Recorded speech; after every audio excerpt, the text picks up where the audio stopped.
Bhagavate Vasudevaya.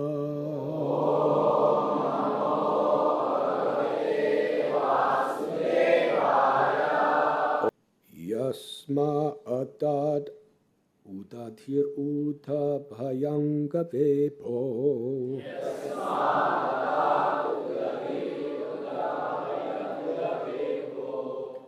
Margam Sabatyadi Puram Haravadi Daksho. Margam Sabatyadi Puram Haravadi Daksho. Dure Suhrin Matitarosa Sushona Dristya. Dure Suhrin Matitarosa Sushona Dristya. Tatapyamana Makarora Ganakra Chakraha.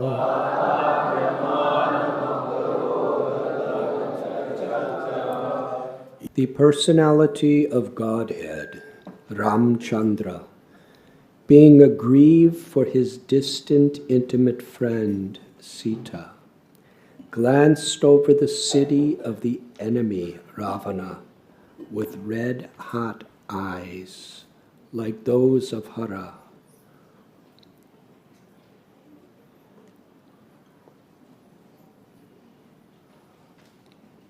Who wanted to burn the kingdom of heaven.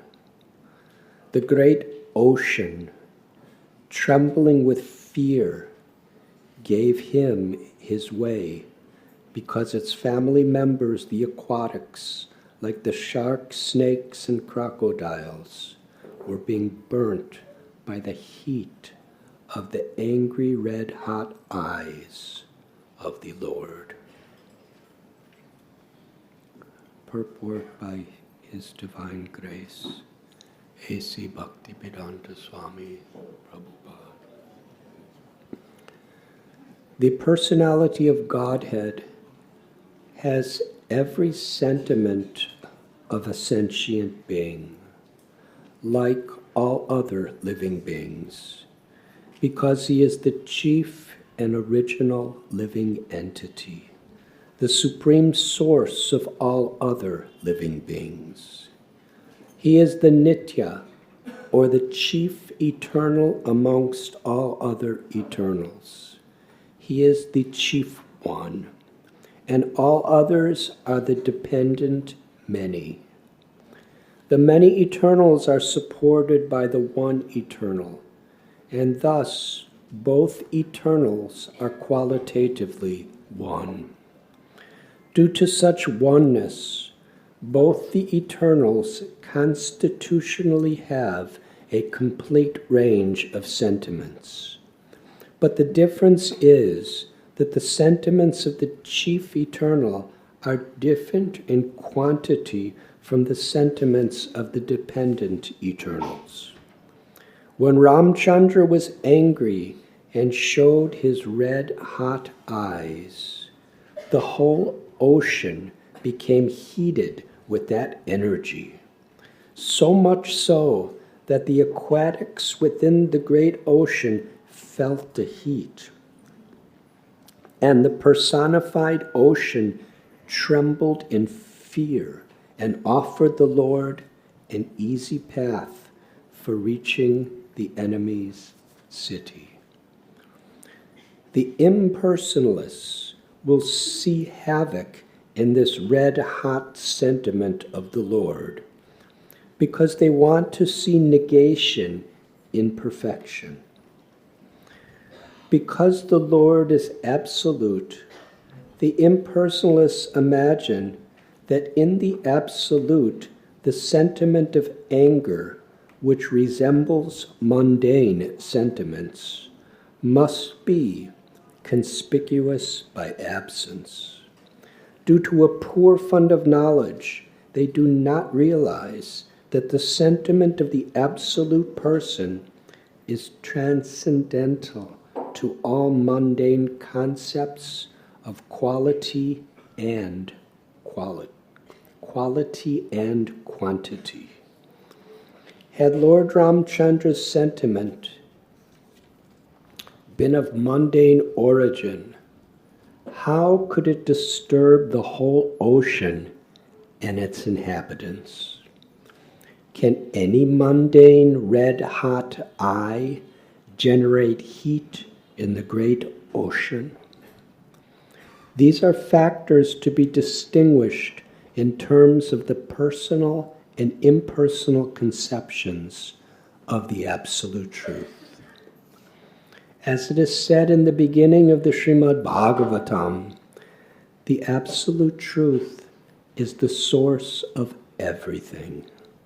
So the Absolute Person cannot be devoid of the sentiments that are reflected in the temporary, mundane world. Rather, the different sentiments found in the Absolute, either in anger or in mercy, have the same qualitative influence. Or, in other words, there is no mundane difference of value because these sentiments are all on the absolute plane. Such sentiments are definitely not absent in the absolute, as the impersonalists think, making their mundane estimation of the transcendental world. Hare Krishna.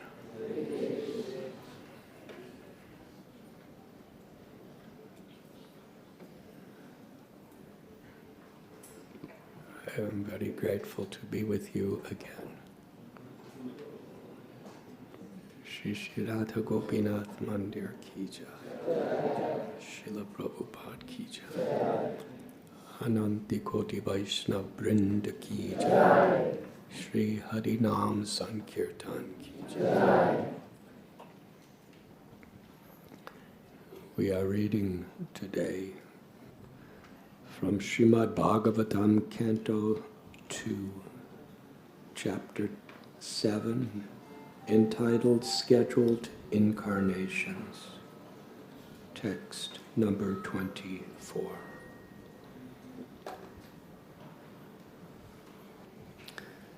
The personality of Godhead, Ramchandra, being aggrieved for his distant, intimate friend Sita, glanced over the city of the enemy Ravana with red-hot eyes, like those of Hara, who wanted to burn the kingdom of heaven.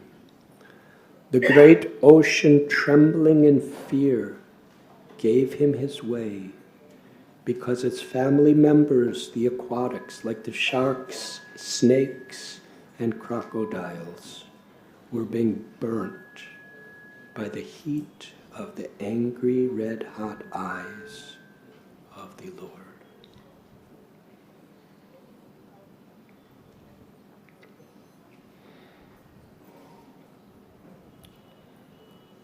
In this section of Srimad Bhagavatam, from Canto 2, various incarnations of the Supreme Personality of Godhead are being described.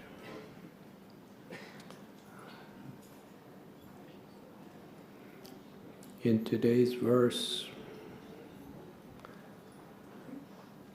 by Krishna's grace, we are speaking about Lord Rama.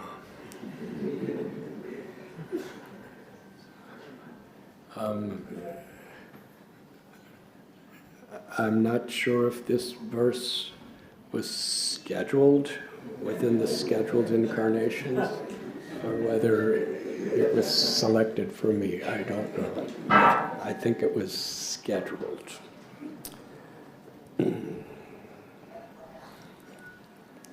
It's very interesting how Srila Prabhupada entitled this chapter Scheduled Incarnations. Sometimes words have very powerful inner meaning. Usually we don't consider God to be on a schedule. because schedules seem to limit us. But in this material world, when Krishna comes in his various forms, he comes according to a schedule. And this is the very principle that Srila Prabhupada is speaking about in his illustrious purport, that everything Krishna does is transcendental. It's beyond the limitations of time, geography, the modes of material nature. Krishna is Satchidananda. Lord Brahma, who's the creator of this entire universe, who actually, from the very beginning of the creation of this universe, from the very end, is ever present, watching, and who is actively empowering everyone on behalf of Krishna for this creation to operate. He begins Brahma Samhita Ishvara Parama Krishna Satchidananda Vigraha Anadira Adira Govinda Sarva Karana Karana. Brahma is so powerful. Even the enemies of Vishnu, like Hiranyakashipu, Ravana, they worship Brahma, because they know he's the most powerful person who can give the great benedictions within this world. But Brahma is proclaiming Ishvara Parama. There are so many Ishvaras, so many controllers. And one of the great reasons for so much trouble, conflict, and suffering in this world is we all want to be controllers. There's conflict among the insects, among the snakes and reptiles. There's conflicts amongst birds. We see so much fighting going on because this innate tendency of a conditioned soul is we want to be Ishvara. We want to be controllers. And what to speak of the animals and the whole history of humanity is so much built on events of people trying to control one another. Within a family, there's this territorial desire to be controller. Within societies, within nations, within planets, sometimes within brahmachari ashram.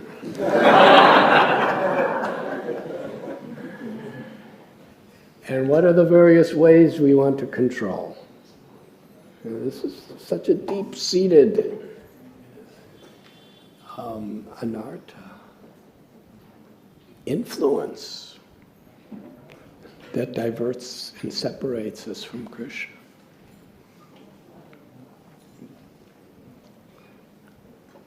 To be controller and to be enjoyer are so inseparable. Our conception of enjoyment is to control. Because the nature of the jiva, the soul, is to find the ultimate pleasure, the ananda, in being controlled by Krishna. That's actually our nature. When Sri Chaitanya Mahaprabhu taught us through Sanatana Goswami, Jivera Swarapoi Krishnera Nityadas. This was the foundational teaching that he built his whole philosophy upon. That the constitutional nature of every soul is that we are eternally servants of Krishna.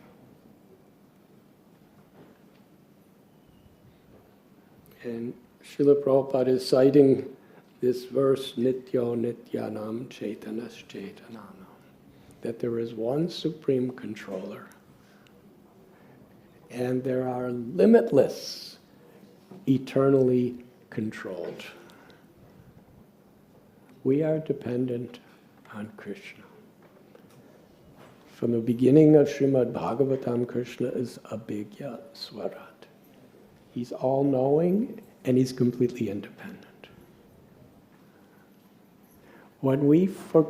Because we're qualitatively one with Krishna, we're of the same nature of Krishna. Ananda Mayo Vyashat. We're looking for pleasure because Krishna is the reservoir of pleasure. Krishna is the reservoir of pleasure in the sense he is the supreme enjoyer of everything that exists. Bhaktaram Yagatapasam Sarva Lokamaheshwara. But also,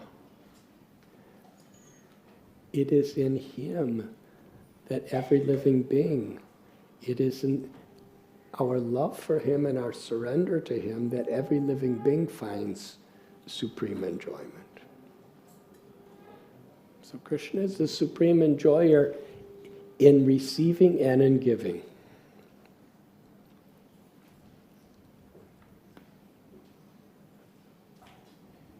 Qualitatively, we're looking for enjoyment. This is the basis of Vaishnava philosophy, that the soul is part of Krishna eternally.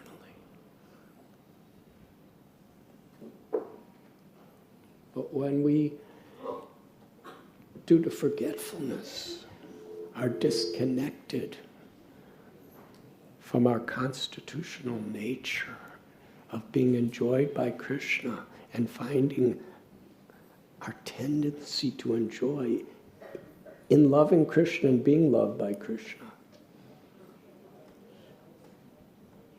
where are we going to find that enjoyment as a soul? We want to be the enjoyer, and we want to be the controller. And that's the basis of material bondage. The proprietor, the controller, the enjoyer.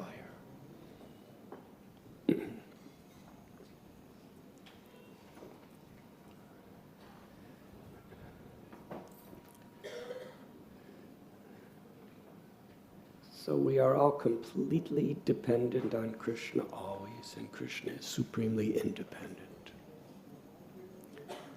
So if Krishna is supremely independent, why does he need to make schedules?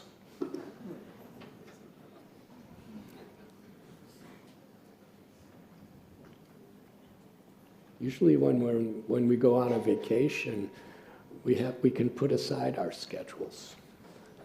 Well, Krishna is the supreme enjoyer. But when he comes to this world, every propensity, every aspect of material existence is a reflection of the spiritual existence that actually has its whole perfection in Krishna.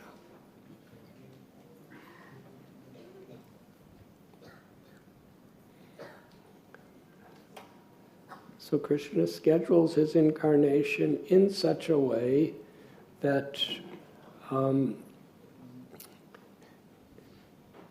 Krishna is supremely unpredictable because he's inconceivable. He's achintya. But yet the idea of a schedule makes his activities predictable.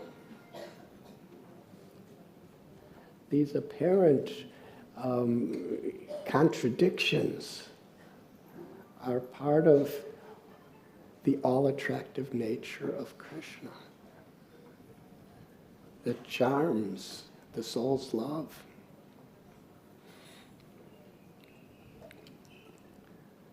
So within his scheduled incarnations, and it is described that they come again and again and again. Sometimes we read about Great saints from the Srimad Bhagavatam who are offering prayers to incarnations that hadn't even come yet. Because in different days of Brahma, they are coming again and again and again. How is it that Shukadev Goswami 5,000 years ago is speaking of Kalki Avatar, who's going to come long in the future? He's speaking not only about Kalki's coming, but also all the different times he's already come.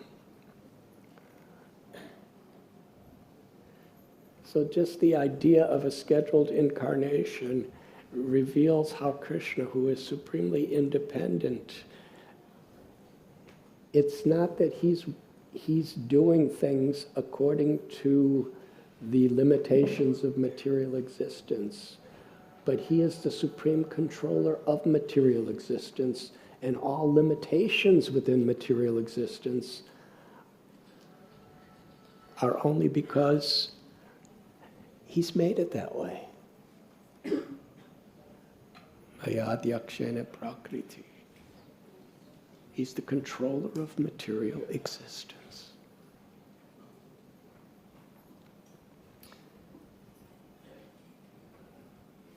So of these scheduled incarnations, it is only being described one or two or maybe a few verses about each incarnation.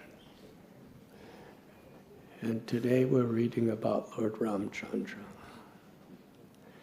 And this is one of the featured pastimes that are being described about Lord Ramchandra.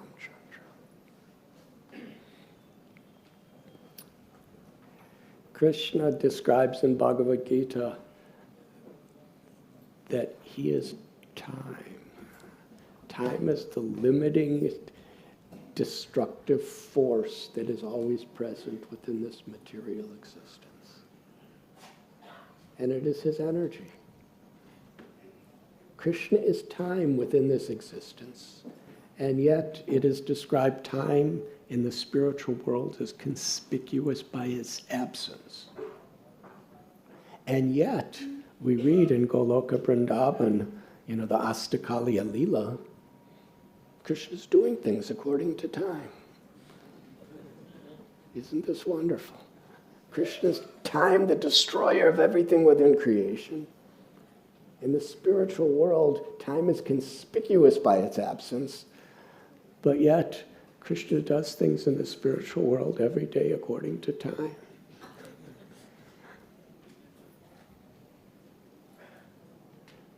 Because that time in the spiritual world is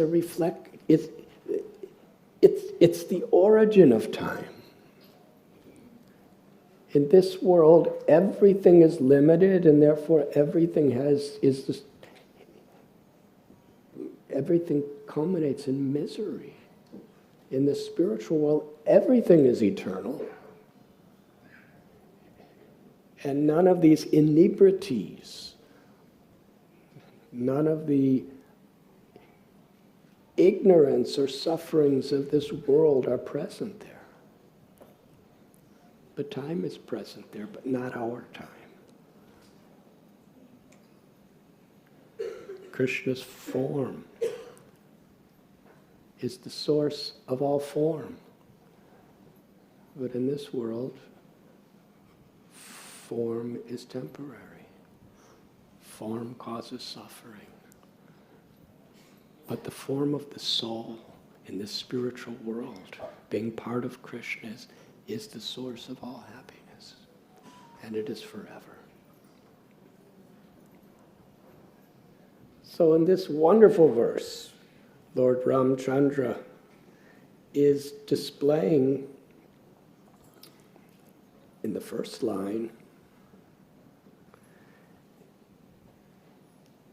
he's displaying being aggrieved. The personality of Godhead, Ramchandra, being aggrieved for his distant, intimate friend Sita. How can the source of all bliss be aggrieved?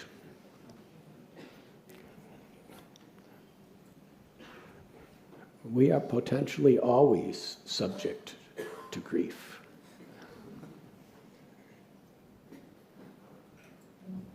And most people, they don't want to worship a God that's subject to grief. They would rather erase all these conceptions of God having anything to do with being a person. Because if God is free of grief, then knowing God, we could be full of grief. But here we find that God is aggrieved for Sita. And in the spiritual world, the idea of love and separation is actually the deepest grief. But because it's eternal, and it's based on the love of the eternal soul for God and God's love for us, it's the highest happiness. It's pure, it's spiritual.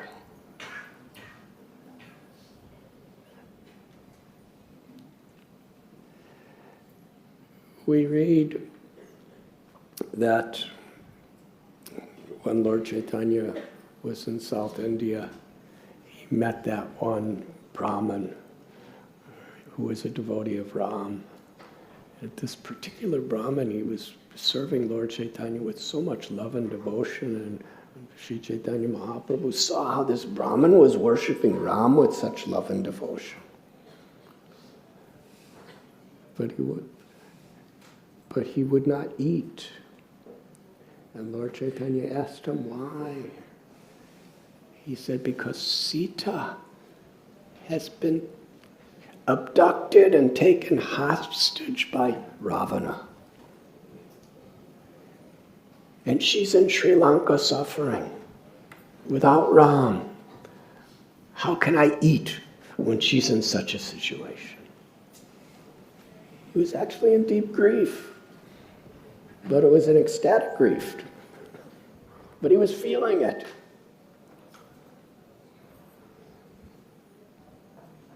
So on his tour, Lord Chaitanya Mahaprabhu, he happened to come across, I believe it was from the Kurma Purana, where it describes that actually before Ravana kidnapped Sita by the arrangement of Ram, Sita was taken by Agni and entrusted to Parvati, and Amaya Sita, an expansion of Sita, took her place. Now Ram knows these things. Why is he aggrieved for Sita?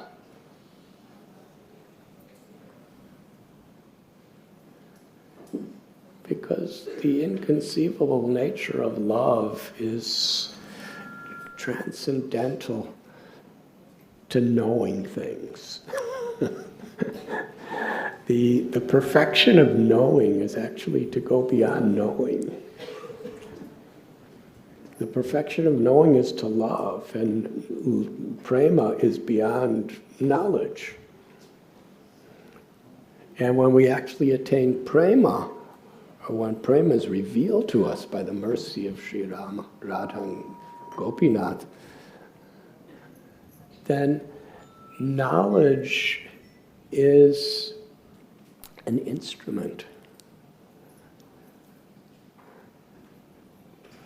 to actually enhance that prema.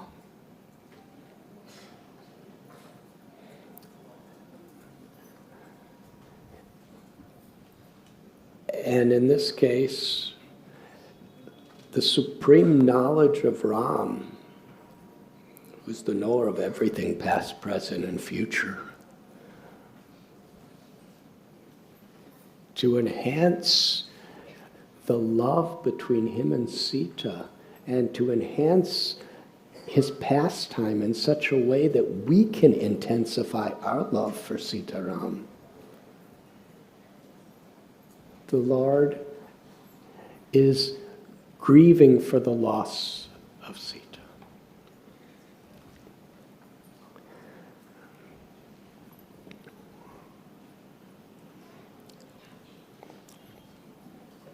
So it begins with this truth that grief, which is the cause of misery in this material world, is being experienced by Ram on the eternal transcendental platform. And then Srila Prabhupada describes Ram's anger. And this was something Prabhupada from time to time would describe, that people who don't understand the science of bhakti or the Supreme Personality of Godhead, they wonder how a devotee can be angry. Because Shanti, the Brahman platform of the infinite, all-pervading, absolute truth beyond material existence, its distinctive feature is Shanti, complete peace. And there's so much conflict in this war. We see wars. We see so much argumentation and hate based on ideologies, nationalities, religions, politics, racial differences, to circumstantial differences. So much conflict. And last night, Shubha Vilas Prabhu was speaking in the Prerna festival about the mind, how much war is happening in people's minds with conflicting choices and conflicting opinions and conflicting emotions. So within and without, so much disruption. We want peace.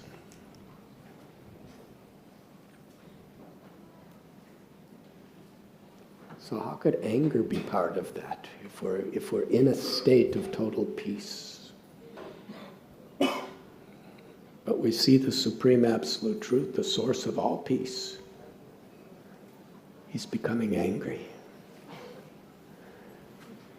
And Hanuman, who's his greatest devotee, he was quite angry.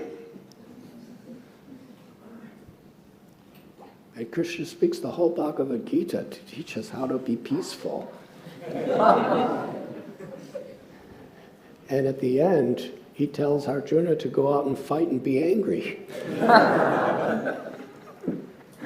So that the peace that is within the realm of praying, the highest realization of the truth, includes being aggrieved, being angry.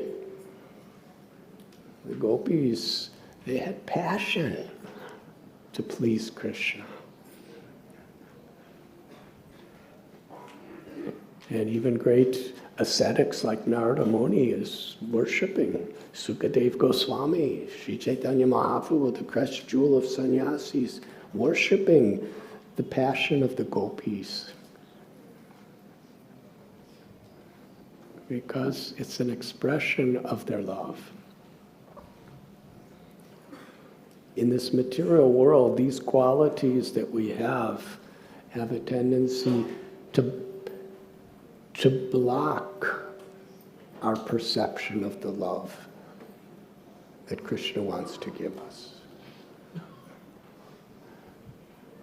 But in a purified state, these same attributes are expressions of the purity of our love.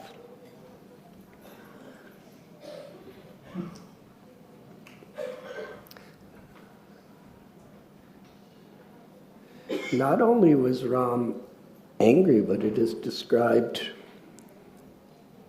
he had the physical characteristics of anger.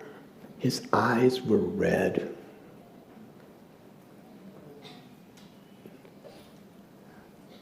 How many of you have seen people get angry and their eyes get red?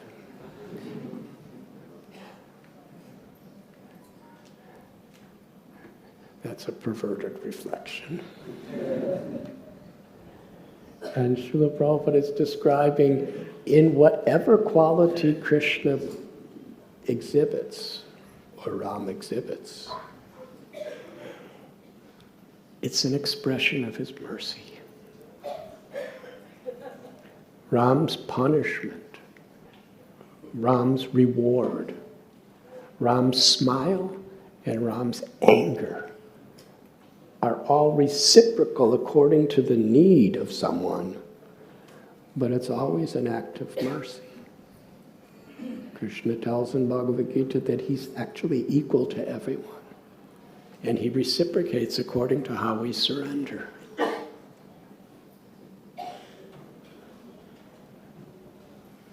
Everything is an expansion of Krishna's love and Krishna's mercy,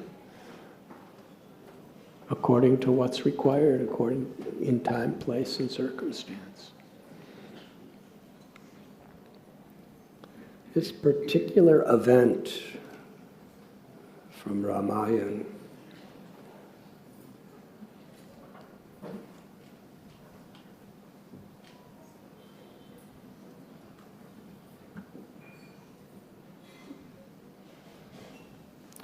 is when Ram was sitting on the shore of the ocean. A very brief background. In our nearby holy place of Nasik, Ravana abducted Sita.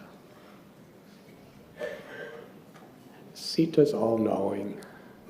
How is it that Ravana disguised himself as a very saintly sadhu? And Sita believed him.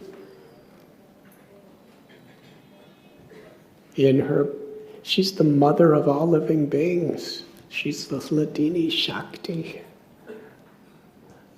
How wonderful. Ravana's thinking her weakness is she likes to serve sadhus, so let me come as a sadhu. And then he took her away. He fought with Jatayu. He brought her to Sri Lanka. When Ram returned with Lakshman,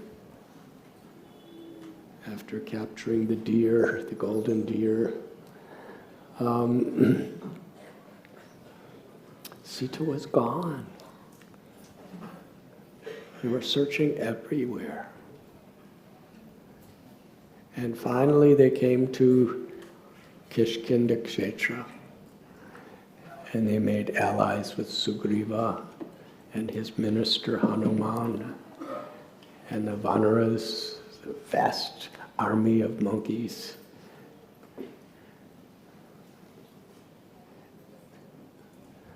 In that alliance, Ram helped Sugriva overcome the threats of Bali. Sugriva was made king. And Sugriva promised Ram he would help find Sita.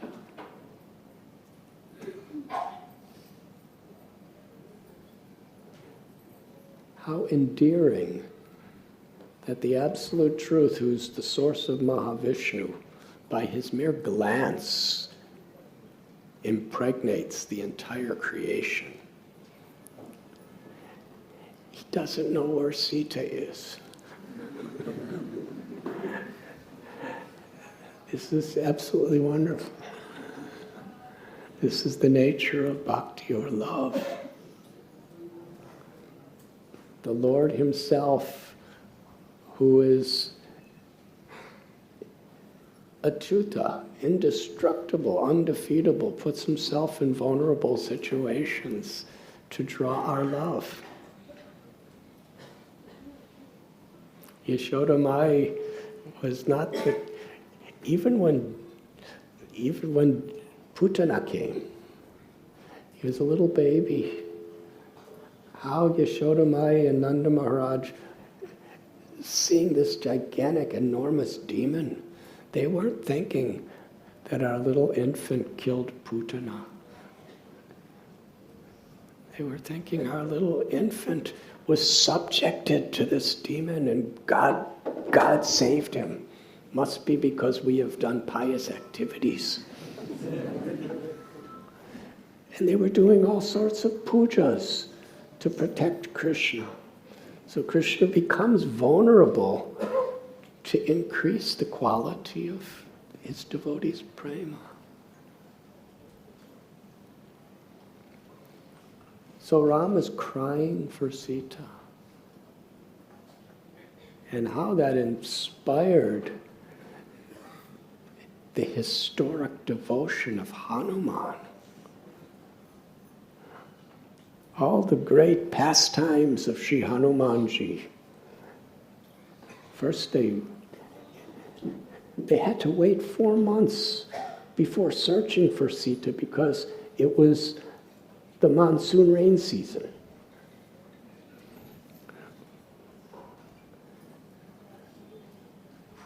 Ram is accepting so many of the limitations that we accept.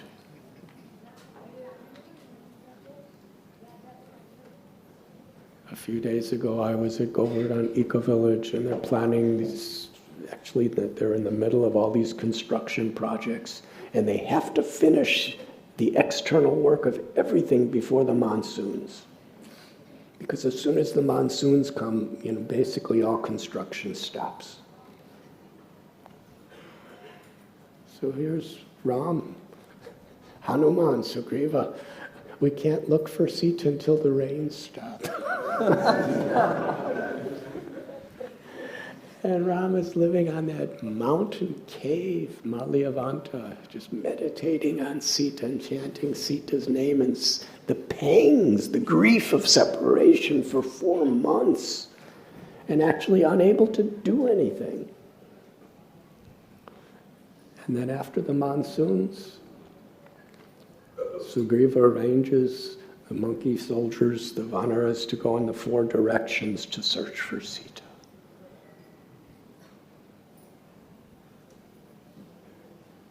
And eventually they find Sampati, and he describes where is Ravana and where is Sri Lanka. So this incredible search. And then Hanuman's jump across the ocean and all the tribulations and temptations and obstacles that his determined love overcame. And then in Sri Lanka,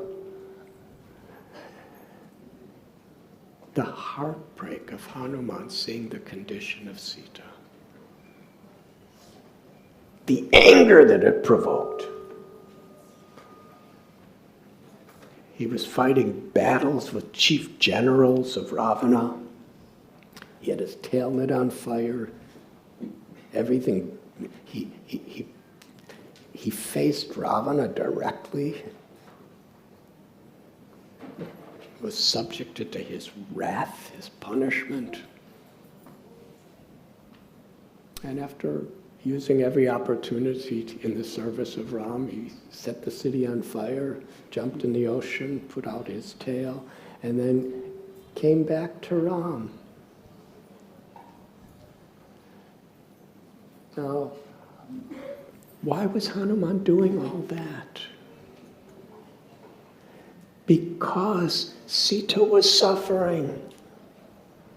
And because Ram was suffering. It wasn't just a ritual. Hanuman knows that Ram and Sita are above all suffering. But at the same time, above being above suffering, he's suffering. that make sense? Sita and Ram suffering from each other is above and beyond their quality of being beyond suffering.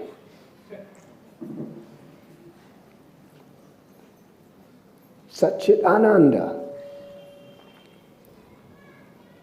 The Lord's Ananda is increased when it goes beyond Ananda, and he suffers.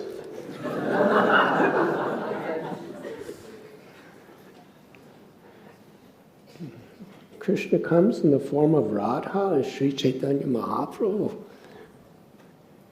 And he's teaching that this viraha bhava, this love in separation from Krishna, is the deepest ecstatic experience of loving Krishna. During the last 12 years of Lord Chaitanya's Leela and Gambhira, there's not too much told about him just laughing and smiling, being with Krishna. In the mood of Sri Radha, he was crying and crying and crying in separation from Krishna. And he's teaching us this is infinitely more ecstatic experience than peace.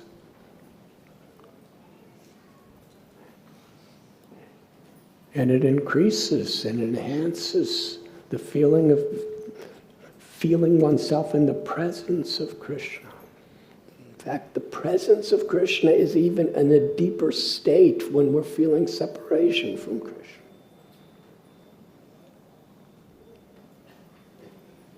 So Hanuman is a great scholar of all the Vedas, and he's the knower of the absolute truth. But still, he is surrendering his whole life and dedicating everything because he's so affected by the grief of Sita and the grief of Ram. And in his expression of love, there's such transcendental anger.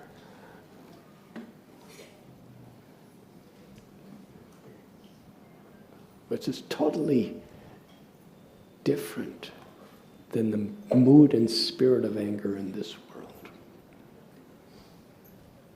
In this world, anger is a frustration of our ego and the expectations that our ego has toward other people or circumstances or whatever else.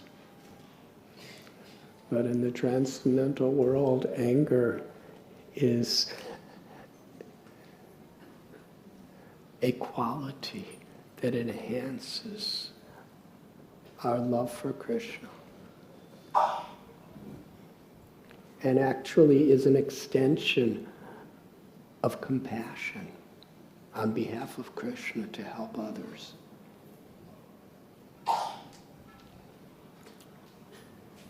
So Hanuman returns to Malyavanta, to Kishkinda, and he gives a whole report to Ram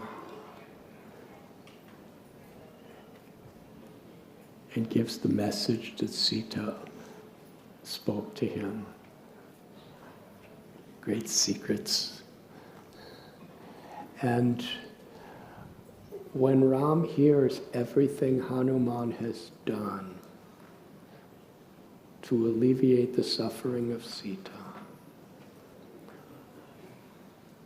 Ram is overwhelmed.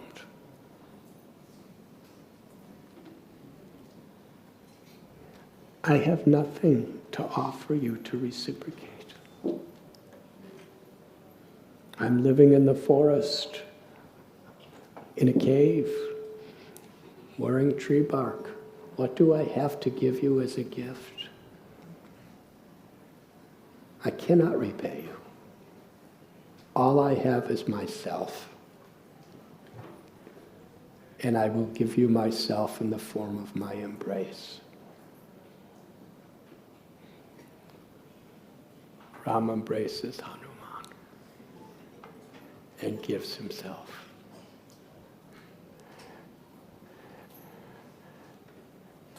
That was the absolute perfection of all of Hanuman's aspirations and prayers, to receive the embrace which was a manifestation of how Ram was pleased with him.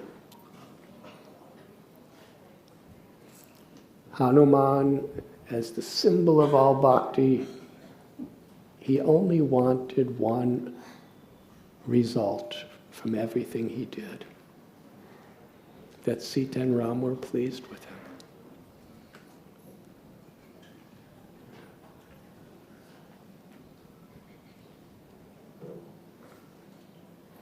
After which they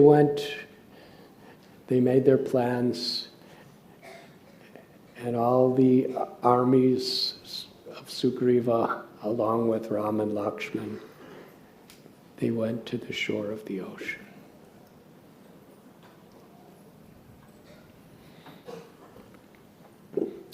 They assembled there, and they were wondering, how are we going to cross the ocean? You know, Hanuman could jump over it, but none of the other monkeys could do it.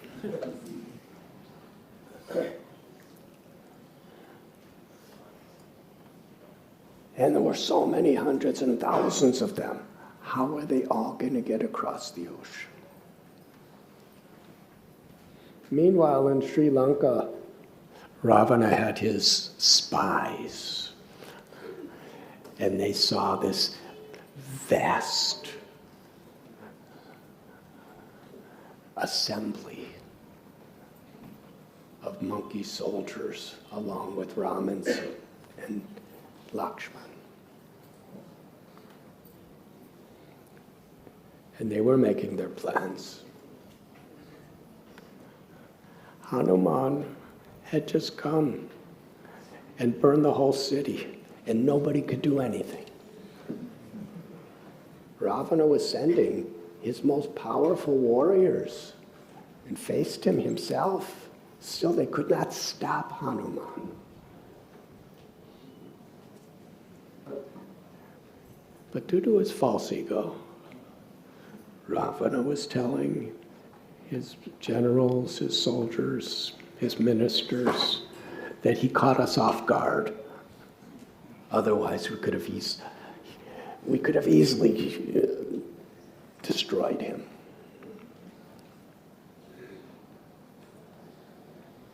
And I could easily destroy Ram and Lakshman, whatever anybody else may say. And there's many, many chapters of conversations in regard to this. But Ravana was so deluded by his false ego, he just could not conceive that he could ever lose. And he was so bewildered by his desire to enjoy Sita.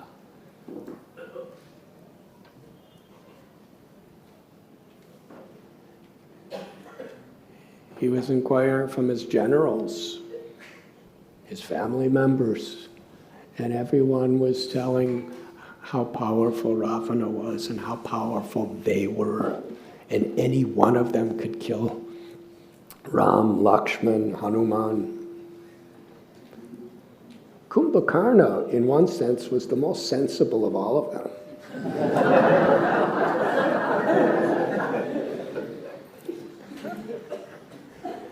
Because he told Ram that actually it was very immoral and foolish of you to steal Sita away like that. You know, to disguise yourself, to abduct her after distracting, Ram and Lakshman away from her. That was just the wrong thing to do. And actually, my brother, you're a fool for doing that. But still, you've done it. And I myself can easily kill Ram and Lakshman, so don't worry about anything. So So he was deluded, but he had some sense to his delusion. All the others were totally yes type of people to Ravana. They would not say anything that would not glorify Ravana. And meanwhile, Vibhishan, the younger brother, is listening to everything. He was such a great devotee. He was begging, pleading with Ravana, give back Sita. She's the eternal consort of the absolute truth, the Supreme Personality of Godhead.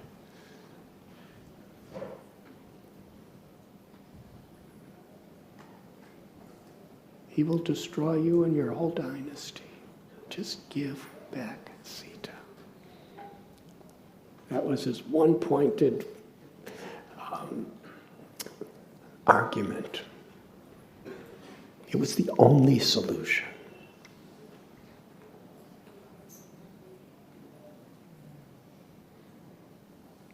Ravana thought about it overnight. Vibhishan came the next morning and said the same thing. Ravana brought a whole assembly together.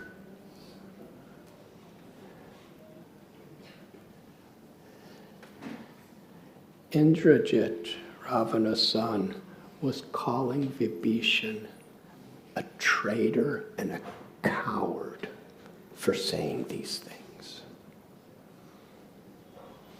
And Indrajit he had defeated Indra. He was very powerful. And he was very much the favorite son of Ravana. This was really a family dispute.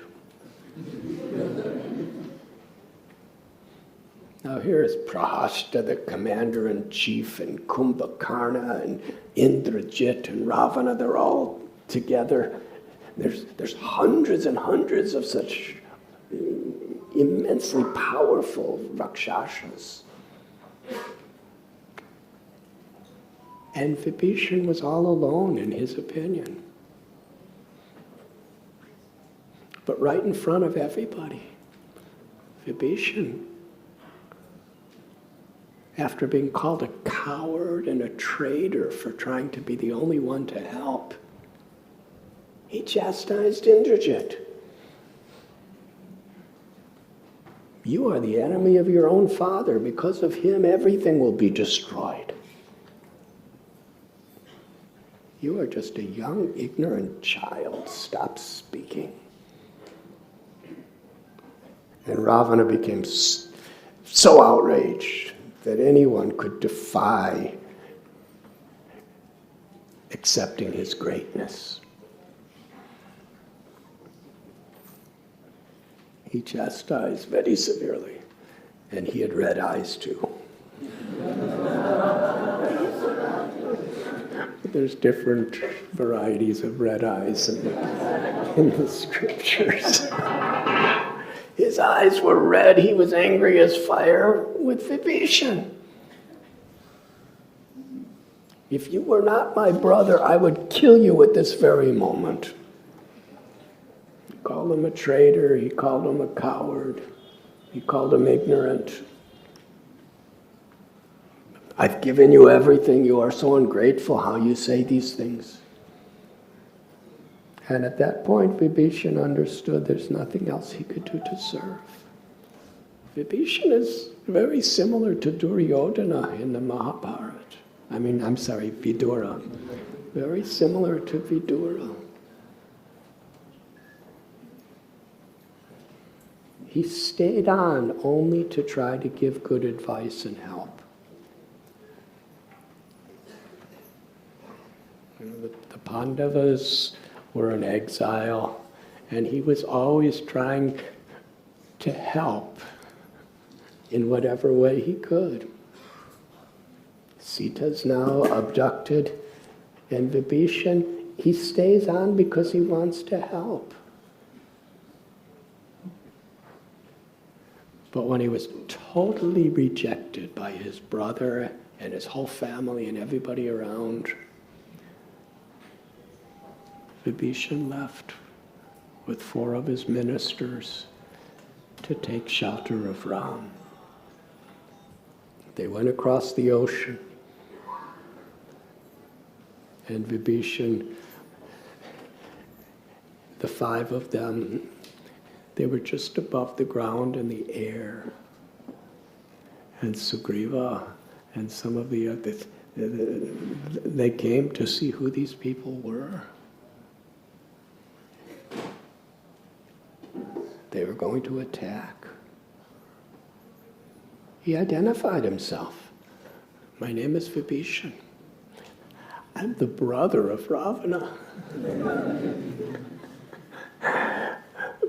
But I have rejected him, and I have come to seek shelter of Ram, to help him to be reunited with Sita. Please give Ram my message. They went to Ram to give the message. Lord Ramchandra, who is the knower of everything, he asked everyone's advice. What do you think we should do? Because in military warfare, someone as powerful as Vibhishan, the brother of Ravana, to actually join your side, that's a huge risk. Sugriva said he should be killed. We can't trust him. And Ram asked others, and more or less they were all saying he should be severely interrogated and tested. Some thought he should be imprisoned. Some thought he should be very much tested to see what he was really thinking. And others wanted him killed. But no one was favorable. It was unanimous. We cannot accept him. Then Ram asked Hanuman, what is your opinion? Hanumanji, he said, I saw his expression when he was speaking. He said, and I heard his voice. He's sincere. We should immediately accept him as one of our own family members and embrace him.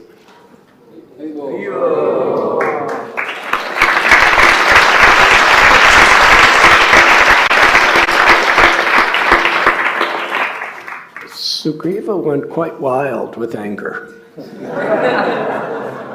Because he's the commander-in-chief, he's responsible.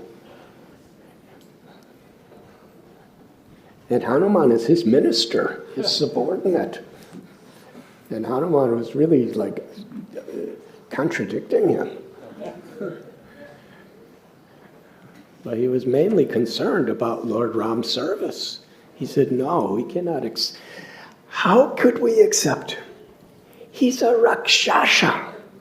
His nature, even if Ravana insulted him, even if he was brokenhearted and he came to take shelter of you, how could we trust him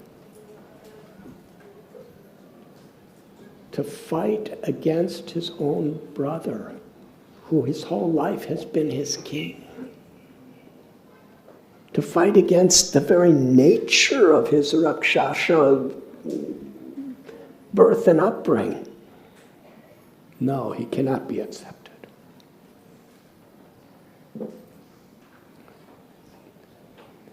Ram declared, he has come to take shelter of me. Ram accepted Hanuman's advice. He said, anyone who comes to take shelter of me, anyone who says, my dear Lord, I am yours, for that person I will protect and give shelter for all eternity. Even if Ravana, what to speak of Vibhishan, comes to take shelter of me, I will give them protection and shelter forever. This is my solemn vow. Please bring Vibhishan.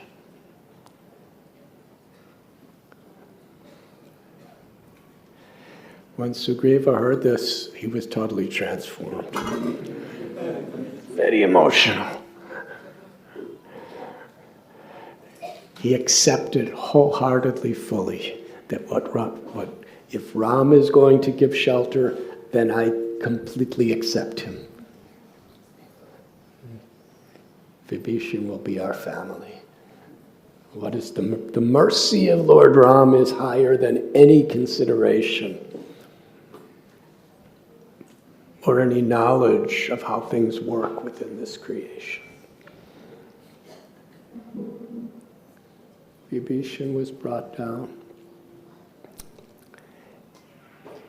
and he prostrated himself at the lotus feet of Lord Ram, and with folded hands surrendered himself.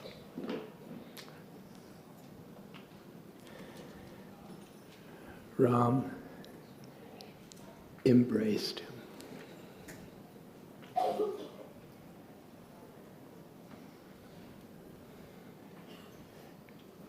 And after hearing Vibhishan's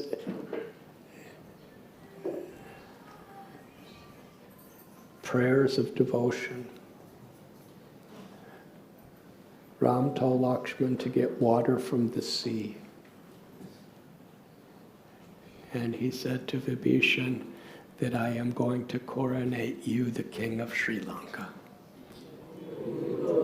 And after I destroy Ravana and his dynasty and family, you will be the king.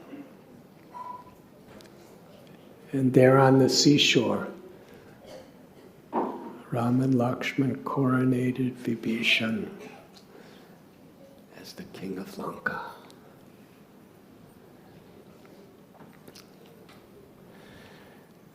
Sugriva, Hanuman, and all of the Vanaras, they were rejoicing to see this loving exchange. And Vibhishan, with his head down and his palms folded, he was simply, with humility and gratitude, surrendering his heart to Ram.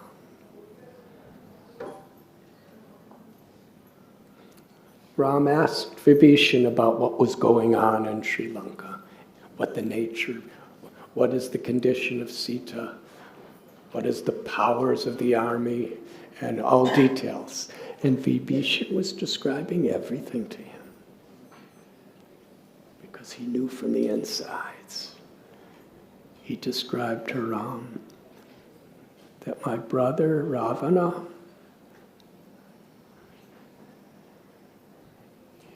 what curses were upon him that made him vulnerable.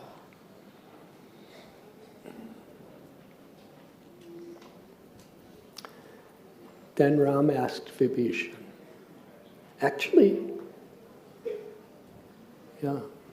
Hanuman and Sugriva asked Vibhishan after this conversation, how are we going to cross this ocean?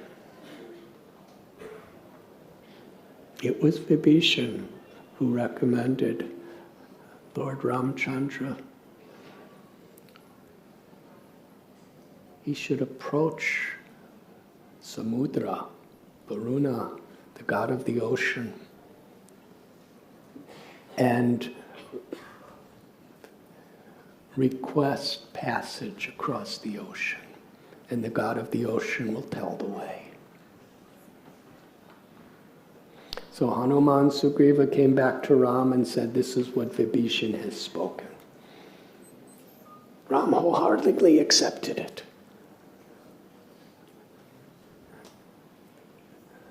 The etiquette of the Supreme Lord that is being displayed just to show by his example. He's the controller of all controllers, and yet he's requesting the permission of the ocean to cross. So taking the advice of Vibhishan, Ram sat on a kusha grass sitting place. Some places says he laid down until, in total meditation, until the presiding deity of the ocean would come forward to tell him the way to cross. He sat there for 3 days and nights.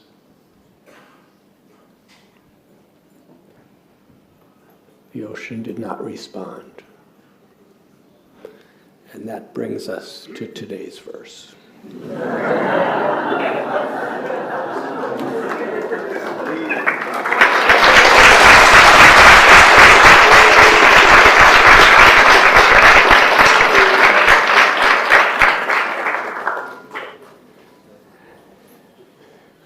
Ram was sitting on kusha grass on the sandy shore of the ocean,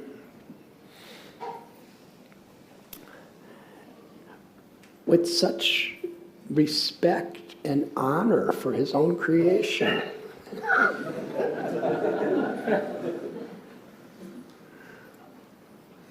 The personification of the ocean is Samudra, or Varuna, the Lord of the sea. Lord Ramchandra did not want to cross over without getting both permission and direction from Varuna. Such culture. And he was fasting, patiently offering prayers and meditation and fasting out of respect.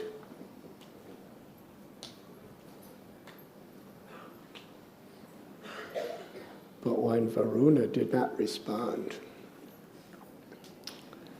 that was disrespect. Amani na manadena.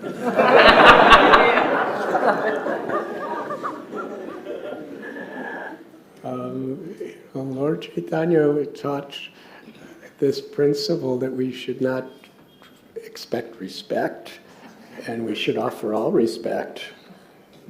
And he practiced it. But when Jagai and Madhai caused pain to Nityananda Prabhu, what was the color of Lord Chaitanya's eyes?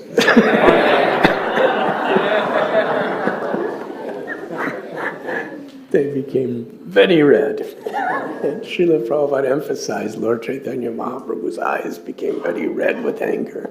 And he took a Sudarshan chakra to destroy Jagai and Madhai.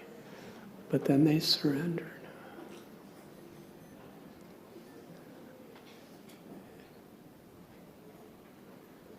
In a very similar way, for Lord Ramchandra, there were so many things. One is, why did he want to cross the ocean? Because Sita was suffering. And the ocean was now not cooperating. And he became an obstacle to relieve Sita of her suffering. There are beautiful parallels with this story in Jagai and Madhai's pastime.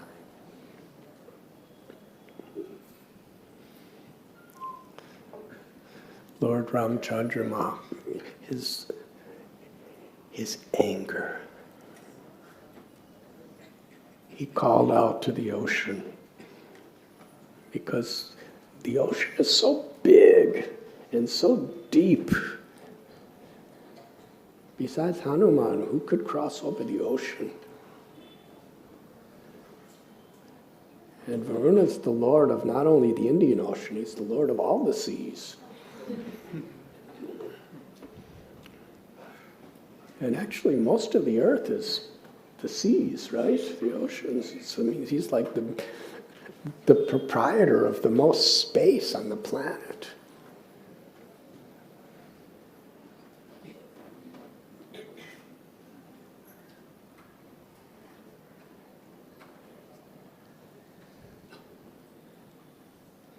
Lord Ramchandra, in his rage of mercy, he knew Varuna's he's my beloved devotee, but he's puffed up. He's proud. So much power, so much strength, so much fame, so much wealth.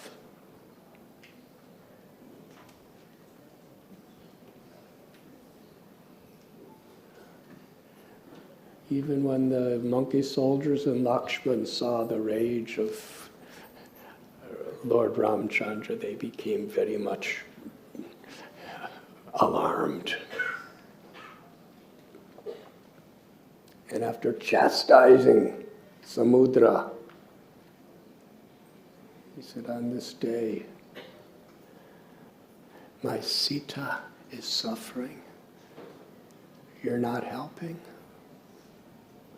Whatever you have, I have given you, and now you're so proud to think it's your own. I will dry you up of everything. And all my monkey soldiers will simply cross over you. He took his bow and arrow and started shooting arrows into the sea. And along with his red eyes, the sea was churning. The seas are always cold, actually, when you go into the middle of them.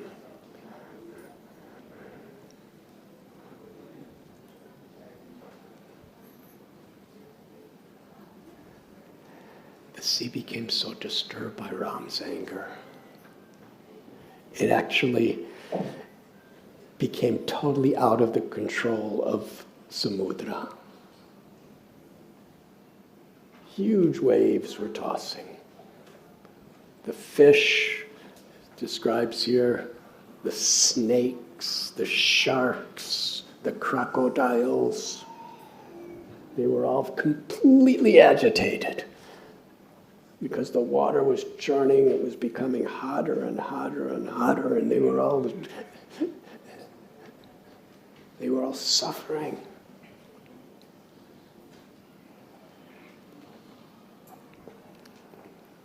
Still, Samudra did not come. Ram was demanding his personal presence.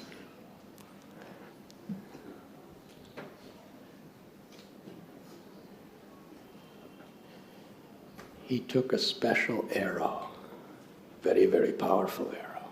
And when he just strung it and pulled the string without even releasing it, it created earthquakes. On the shore of the ocean, the trees were falling down. The mountains were trembling. The entire earth planet was roaring. And the ocean was totally agitated. And the crocodiles and the whales and the fish and the sharks and the snakes and the rakshasas living in the ocean and everybody else was completely helpless.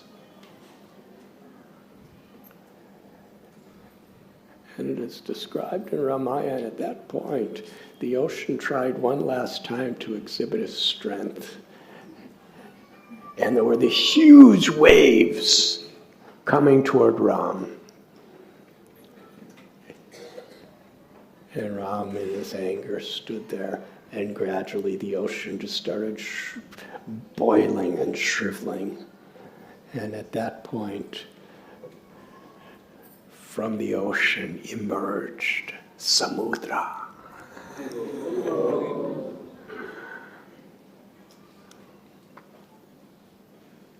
was very beautiful.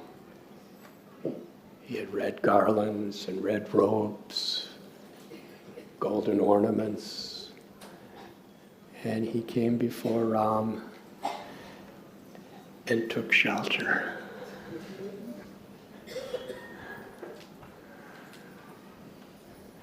And he begged forgiveness. He said,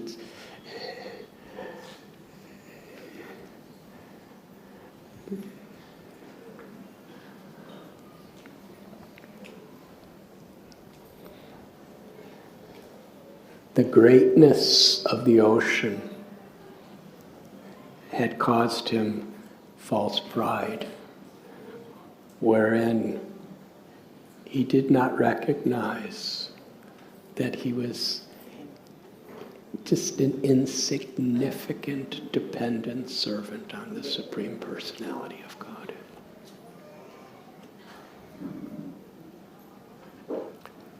Samudra surrendered to Ram. Ram said, he was standing there still with his bow, an arrow pulled. He said, where am I going to shoot this last arrow? I have to put it somewhere.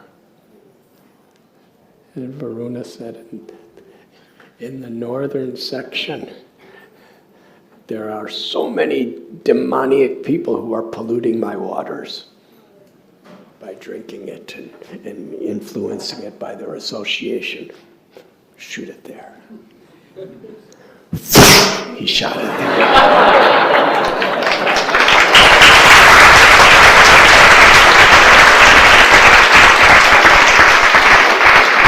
And according to Ramayana, where the arrow landed, it dried up all the water in that section. It actually became a beautiful place. Because Ram's arrow, it cleansed it, and then it became a beautiful, holy place. And Samudra told Ram that among your monkey soldiers is Nala. He is the son of Vishwakarma, the architect, the engineer of the demigods.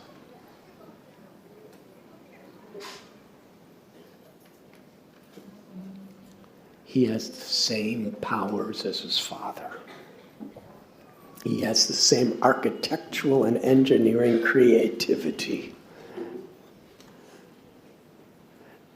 Assign him to organize and direct the building of a bridge across me. He said, whatever you put on the waters will float. And I give my word, none of the creatures within the ocean will cause any harm. We will give you a totally peaceful terrain to build your bridge over.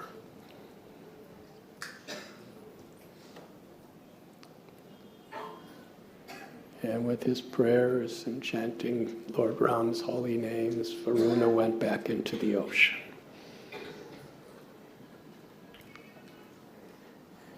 And from that place, they began building the bridge.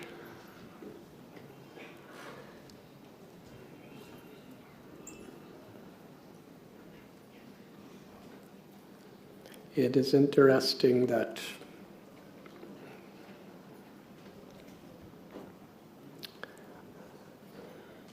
among all these hundreds and thousands, perhaps millions of monkey soldiers, they were all 100% united, like in a state of samadhi, one-pointed attention, to cooperate with one another to build that bridge. They were lifting mountains and floating it They were getting tens and thousands, hundreds and thousands of giant trees. And by the arrangement of Nala, they were tying them together to make this bridge.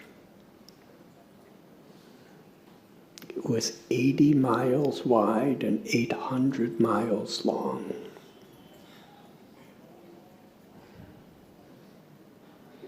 Such cooperation, just to assist Ram in being reunited with Sita.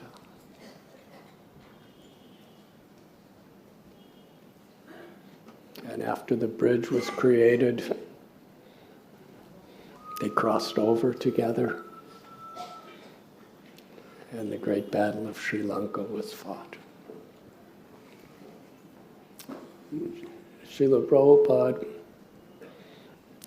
he compared his mission to the mission of Ram. Sita is bhakti.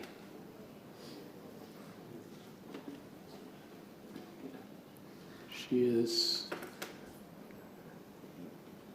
Bhakti Devi, the supreme source of all love and devotion. The internal energy of the Lord. And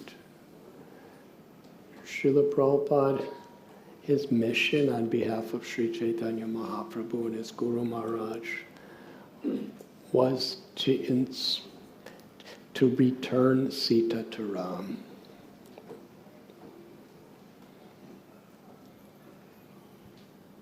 To mercifully enlighten the world to understand that we cannot be happy by exploiting God's energy. In kidnapping Sita, Ravana was exploiting Ram's energy. And Hanuman was serving Ram's energy by reuniting that energy with Ram.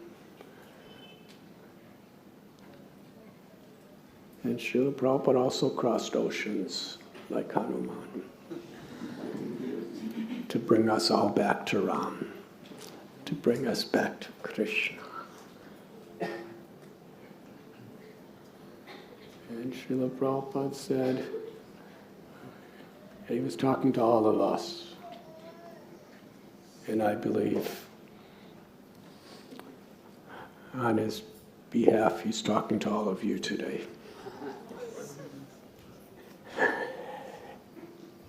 He said, in this mission, Krishna only gave me monkeys to work with.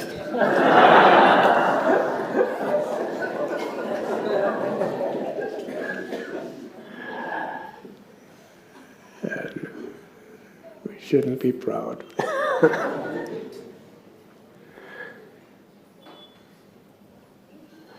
We are Srila Prabhupada's monkey soldiers.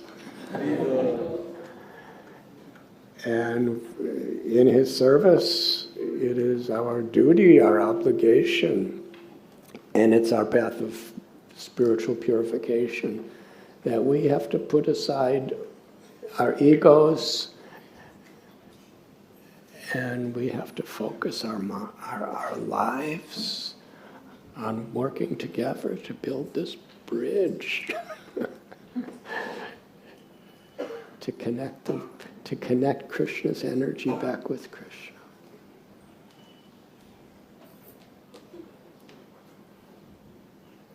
And in building the bridge and fighting the battle of Sri Lanka, it wasn't an easy thing. There were so many challenges, so many sacrifices, so many pains. But they were all united.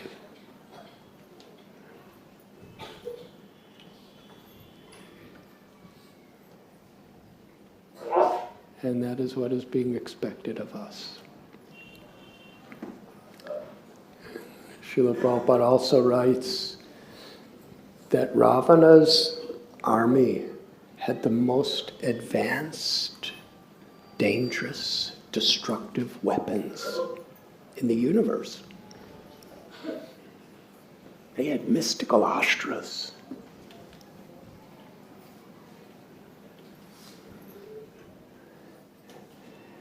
And in Ram's army, there was 2 bows and arrows. There was 2 bows. Ram had a bow, and Lakshman had a bow.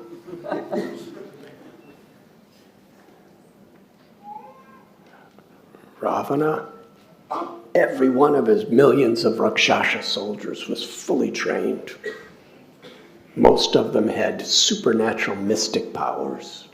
They had bows, arrows, javelins, bombs, everything. And the monkey soldiers, all they had was their teeth, their claws, and beyond that, they would just pick up trees and throw them, or pick up stones and throw them. They had no weapons. So how is it possible for them to win? And Srila Prabhupada gives this example, that however materially equipped we are on any level, whether it be intelligence or money, wealth, property, skills, however materially equipped we are, if we're not on the side of Ram, if we're not on the side of Dharma, in due course of time, we will be destroyed.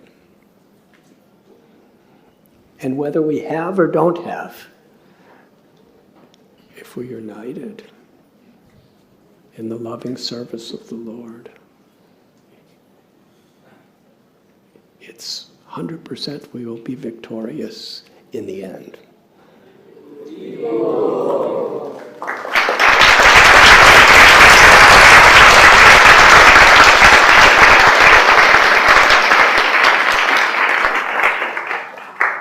Sri Chaitanya Mahaprabhu paid Param Vijayate Sri Krishna Sankirtana.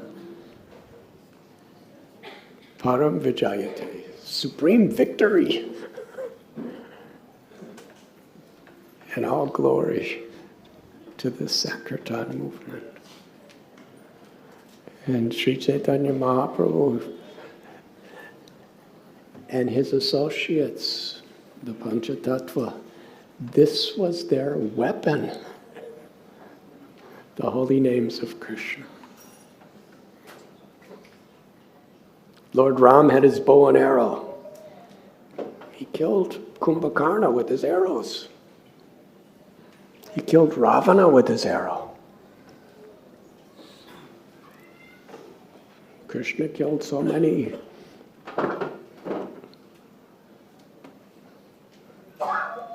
With his Sudarshan Chakra. Narasimhadev with his nails. Varahadev with his tusk. Parasuram with his axe. Many incarnations. In Western scriptures describes the Lord destroying with thunderbolts and killing demons, whether it's Shishupal, Kumbhakarna, Ravana, Hiranyakashipu, Hiranyaksha. We are in the era of Lord Chaitanya Mahaprabhu.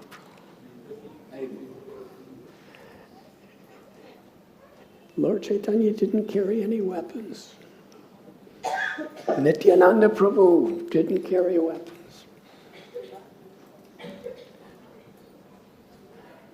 Their weapon was the holy names of Krishna.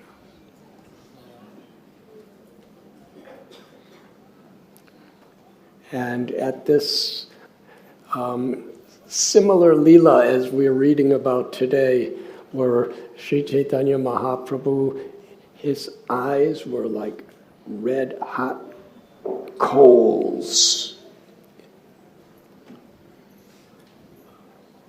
So angry to see the injustice on Nityananda Prabhu. He actually called for a Sudarshan Chakra. That was a rare occasion. He was going to kill Jagai and Madhai. As Lord Ramchandra, thinking of the suffering of Sita, he was about to destroy the ocean.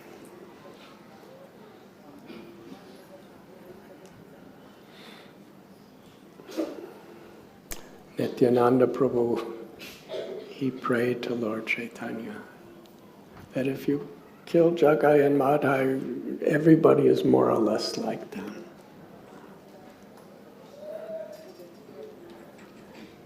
And Srila Prabhupada explains that Lord Chaitanya and Lord Nityananda, they didn't come to kill demons, they came to kill the demoniac propensities within our hearts so that we become devotees.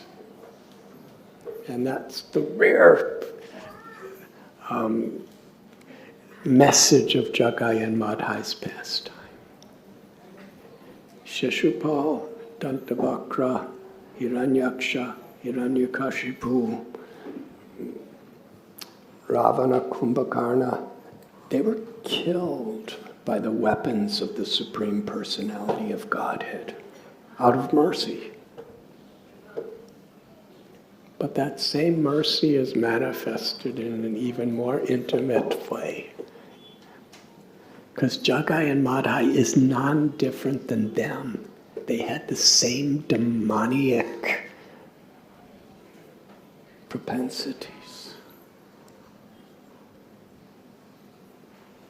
But Parama Karuna Pahundui Jananitai Godachandra. Supremely merciful with the weapon of the holy name and their loving forgiveness. Instead of killing them with weapons,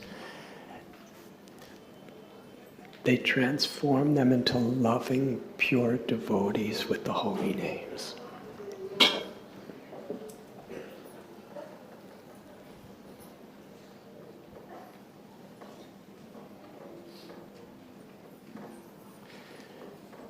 Have you ever heard of a samadhi for Shishupal? Or Hiranyakashipu? Or even Ravana? But yet, in Katwa, there's a samadhi for Madhai. And even 525 years later, devotees are going there to beg for the blessings and mercy of Jagai and Madhai. Because they became such pure devotees by the power of the holy names of the Lord. And the power of the holy names, which is the weapon,